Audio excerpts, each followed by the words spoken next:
Yeah, okay.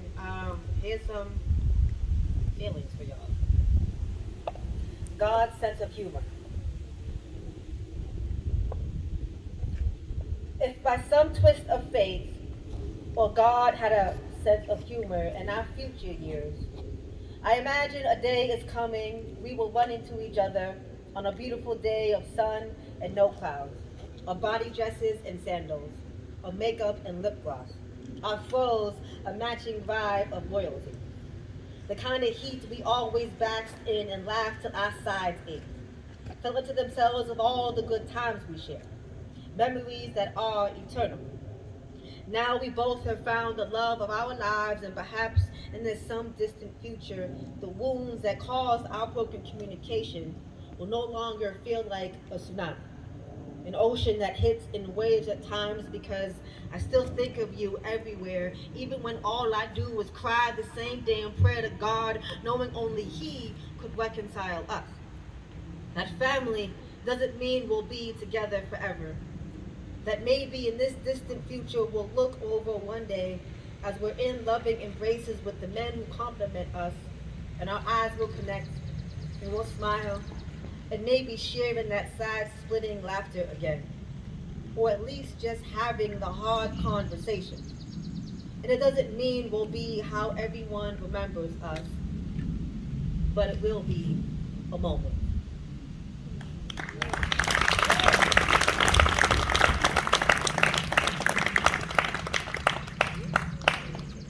I'm trying to work on poem titles because they're hard. So the hardest. um, but here is we're trying to figure it out.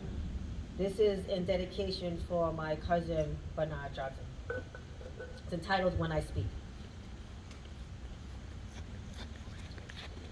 When I speak of you now, it's not just why you were murdered. It is always a fond remembrance of how larger than life you were.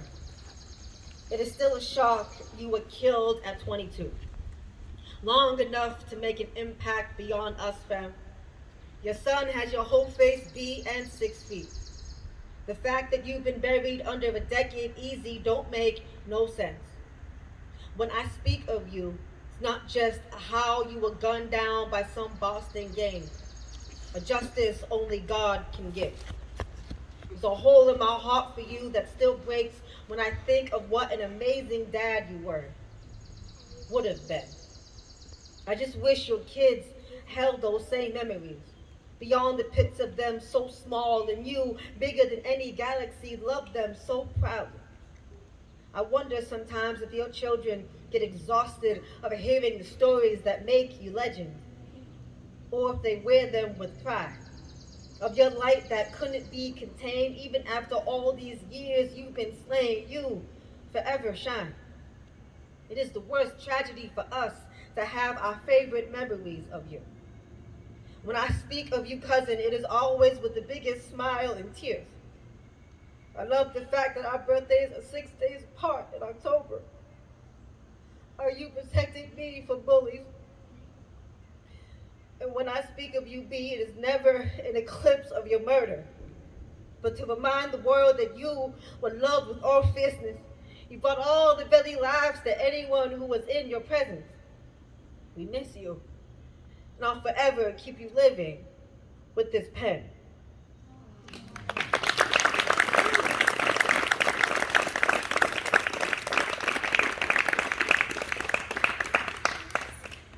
Wow, unexpected. It's like that though, but sorry for these heavy, sad feelings, y'all, but that's where we're at.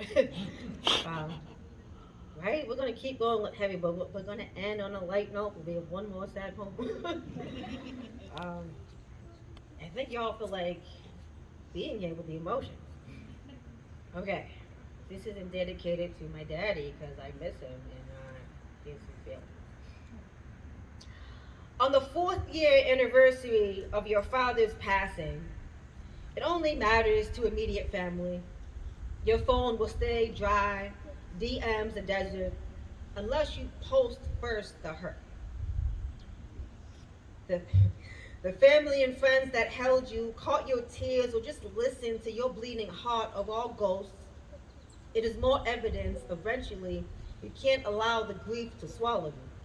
You gotta build from the pain, otherwise you waste away, and that isn't honor to the legacy of family. Your lover is no more, so you carry these cemeteries in your eyes alone now. I suppose that is healing in a healthy way. To no longer need an escape or body to fill you just to leave you empty. It is a sad thing when those you believed would remain depart. That being related doesn't mean loyalty, that this grief journey is no longer a burden.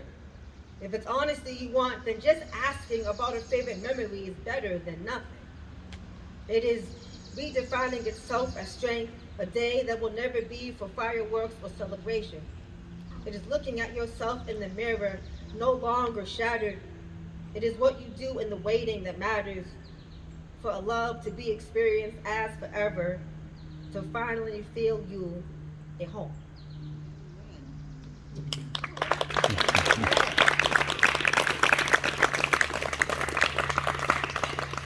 Thank y'all. This is my last poem, and again, y'all get all my new stuff. So this is called Redefining.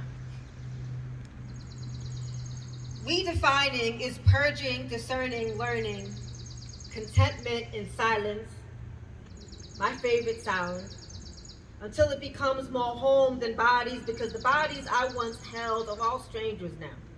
Well, everyone is temporary, and I no longer define anyone as anything but experience, something to treasure in the moment.